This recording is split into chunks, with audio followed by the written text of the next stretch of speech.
This Auburn team has been insane this season. They have gone 13-1 in Quad 1 matchups, won multiple games without their star player, and as of Saturday, they have beaten 8 of the top 25 teams in the nation. Even though they have a brutal schedule to close out the season, it is still hard to pick against this team in any of their remaining matchups. This is a story of the most dominant team in the nation. This is a story of Auburn basketball. But before we get into this, if you enjoy college basketball or college football content like this, make sure to leave a like and subscribe. Also, let me know who you think wins the SEC Conference title this year in the comments section below. Heading into the 2024-2025 season, Auburn was picked by the media to finish second in the SEC, behind hated rival Alabama and ahead of Tennessee. Auburn's Johnny Broome was projected as a player to watch for the SEC Men's Basketball Player of the Year award, but his journey to Auburn was not a simple one. Broome was a 3-star recruit according to 24/7 Sports Composite coming out of Tampa Catholic High School, with offers from Morehead State, Bryant, and Jacksonville. He would start his collegiate career at Morehead, where he was named Ohio Valley Conference Freshman Player of the Year, averaging 13.8 points per game, 9 rebounds, and 2 blocks, finishing with 12 double-doubles. As a sophomore, he averaged 16.8 points per game, 10.5 rebounds, and 3.9 blocks per game, and was named OVC Defensive Player of the Year. He would transfer to Auburn over Florida as a 4-star transfer, where he became a superstar. He also held offers from Kentucky, Memphis, Gonzaga, and Houston, among others. He was named All-SEC Second Team in 2022 to 2023 and an All-American last season. Broome was the leading scorer for the Tigers team that finished 27-8 with a first-round NCAA tournament loss against number 13 seed Yale. Some other key players included Denver Jones and Chad Baker Mazzara, as Jones arrived at Auburn last year via the JUCO route and FIU. He became the first player in FIU program history to be named to the All-Conference team as a sophomore, averaging 20 points and 3.8 rebounds per game in 2023. Following the 2023 season, he decided to enter the transfer portal, where he was named a 4-star recruit and the 26th overall transfer prospect. Last year, he averaged 9.1 points per game, 1.3 assists per game, and 1.9 rebounds per game. Baker Mazzara had an interesting path to Auburn, growing up in the Dominican Republic before moving to New Jersey and playing for Colonia High School. He started his career at Duquesne before transferring to San Diego State.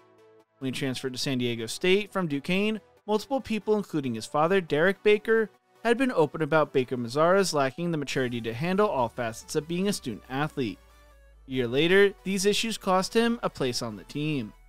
He would attend Northwest Florida State College, where he helped the Raiders go 29-8 and make the NJCAA National Championship game, averaging 15.2 points per game, 3.6 rebounds per game, and 2.1 assists per game.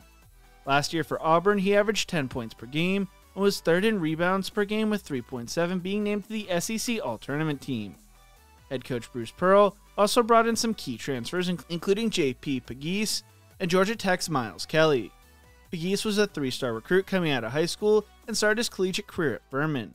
There he played in 95 games and made 66 starts, averaging 18.4 points, 4.3 rebounds, and 4.8 assists per game, as a junior finishing as Furman's leading scorer and being named All-Southern Conference First Team.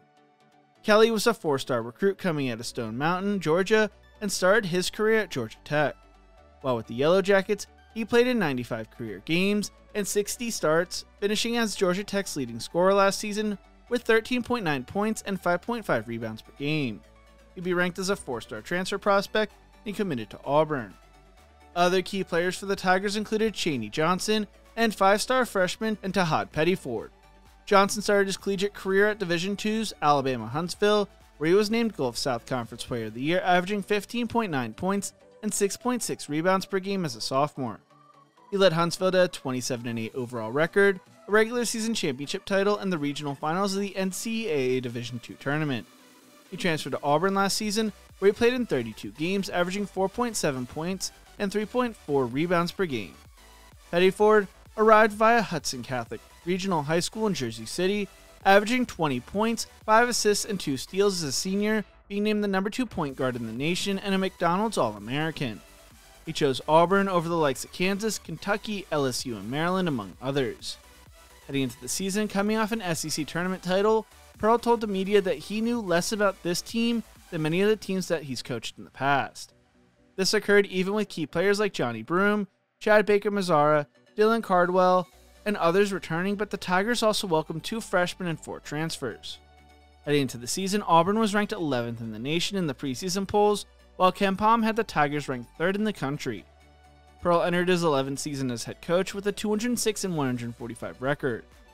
Auburn would have a brutal out-of-conference schedule, including number 4 Houston, a tough Maui Invitational field, Duke in the ACC-SEC Challenge, and Purdue, all before even beginning playing the brutal conference schedule that is the SEC this year. The Tigers would look good in their exhibition games, beating Furman 83-62 and Florida Atlantic 102-70. They looked even better in their regular season tip-off matchup against Vermont, beating them 94-43 at home. This was a good Vermont team that was picked to win the American East in the preseason poll, and Auburn demolished them. Things were looking good, and then a crisis would occur. Center 2681. Go ahead. Yes, sir. We have got an altercation on board. We knocked to declare an emergency and land. 2681. Roger, Montgomery Airport is at 10 o'clock, about 10 miles. Does that work? Montgomery will work, sir. 2681. Roger, send a pilot discussion maintain 11000. Switch to Montgomery Airport to get direct. Just 11,000. If you can tell me what level the threat is, please. We got a bunch of basketball players fighting. Roger. Quality 681. Just need 2 pieces of information for you. Is the flight deck secure? Stand by, sir. Stand by, Quality 681. I need everybody to stand by for just 1 moment, please. Quality 681. Can you give me the threat level again, please? And if you can verify the threat level. The flight deck is secure. The threat level is contained for the moment. We just had, police on the ground, and we had 2 players that got into physical altercation. Clothes were ripped, and 1 bloody player. Sir, 681, we'd like to return back to Auburn if that's at all possible. Quality 681, you don't want to go to Montgomery anymore, you want to go to Auburn? Yes, sir, that's correct. Quality 681, say the reason for the change. Well, that's where they came out of, and the fight has been contained. We've talked to the coach, and then there's a nurse on board. We've talked to them, so that's where the captain wants to go. Sir, is there any way you can coordinate with Auburn to have a sheriff or police there? Quality 681, affirmative. The players involved in the fight would not board the flight to Houston the second time, and things would go off without a hitch. This was a major sports news story that would have distracted lesser teams and led to a major embarrassment on national TV against the number 4th team in the nation on the road. Different stories were released by different outlets, and no one besides those involved on the team know the true story. But this Auburn team is a special team, and they would go into the Toyota Center and upset number 4 Houston 74-69, even with all the traveling distractions. After the game, Bruce Pearl said, "I'm so happy for our fans and our families. The guys came together. I couldn't be prouder of them. It takes everybody. This is going to be one happy ride home." Broome spoke on the situation after the game saying, stuff happens. But at the end of the day, we came here to play basketball. Everybody was locked in with each other. We were our brother's keepers. We have a strong family here. We came out of here and won that basketball game. Auburn would cruise to wins over Kent State and North Alabama, and they went into the Maui Invitational ready to go.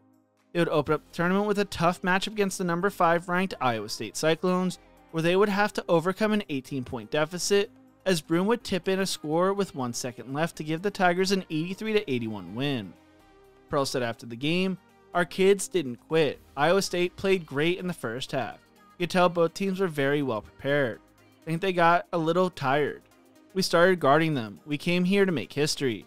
This team now owns 2 top 5 wins. Not since 1990 when Kansas started the season 5-0 with 2 top 5 wins has it happened. So we made some history." They followed that performance up the next day with an 85-72 win over number 12 North Carolina, before beating Memphis 90-76 on the day before Thanksgiving to win the Maui Invitational. Both Broome and Cardwell showed up in the championship game, combining for 39 points, 19 rebounds, and 12 assists.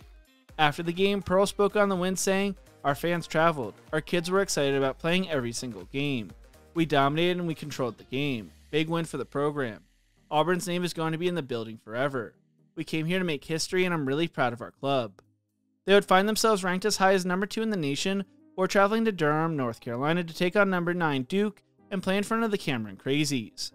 Unfortunately, they would suffer their first loss of the season against Duke, 84-78, but have been on a tear since. They rebounded with a 98-54 win over Richmond, followed by a 91-53 win over Ohio State at the Holiday Hoopsgiving. Then came a 100-59 win over Georgia State before beating number 16 Purdue 87-69. They closed out non-conference play in 2024 with an 87-58 win over Monmouth. They would open up 2025 in SEC play against Missouri, beating the Tigers 84-68, or traveling to Austin where they beat the Longhorns 87-82. South Carolina would give them a scare in Columbia, but the Tigers figured a way to survive with a 66-63 win, or demolishing number 15 Mississippi State 88-66. They would survive against number 23 Georgia 70-68 in Athens, and beat number 6 Tennessee in a classic that my buddy Cole Adams was at 53-51. To close out January, Auburn beat LSU 87-74 in Baton Rouge. On Saturday, they beat Ole Miss 92-82, and this video is being recorded before the Oklahoma game, but at the time of recording, the Tigers are 20-1 and 8-0 in SEC conference play. They have been ranked as the number 1 team in the nation for weeks now, and seem like the best team in the nation by far with their resume this season. Broome is playing amazing this year, leading the team in points, rebounds, assists, and even blocked shots. According to The Athletic, as of January 30th, the Tigers are outscoring opponents this season by 31.1 points per 100 possessions. Against Power 4 programs, Broome-led lineups are outscoring opponents by a shade under 22 points per 100 possessions. Although Broome is the star of the team, he usually only plays 28 minutes per game, which means the Tigers are deep this year, as Pearl usually runs a 9 to 10 man rotation. Tigers have even won games without Broome, as he missed 2 weeks including the Mississippi State game, with an ankle injury, a game they won by 22 points over a ranked opponent. Pearl said after the win over the Bulldogs, "Our guys, they knew what they needed to do, and like I said, everybody on the roster stepped up." Broome missed 2 weeks of action, but the Tigers just kept on winning. As of January 30th, Auburn is 12-1 in Quad 1 games, and 13-1 after the Ole Miss game. This Auburn team currently holds wins over the 3rd-ranked team, 6th-ranked team, 8th-ranked team, 10th-ranked team, 14th-ranked team, 19th-ranked team, 20th-ranked team, and 23rd-ranked team in the nation as of the time of recording, which is February 1st, which is just absolutely insane. Their only loss this year is to number 2 Duke on the road. This Auburn team is so good that it brought Cole Adams back to YouTube to talk about them after he went to the Tennessee game. Hey buddy, how'd you feel about the Royal Rumble this weekend?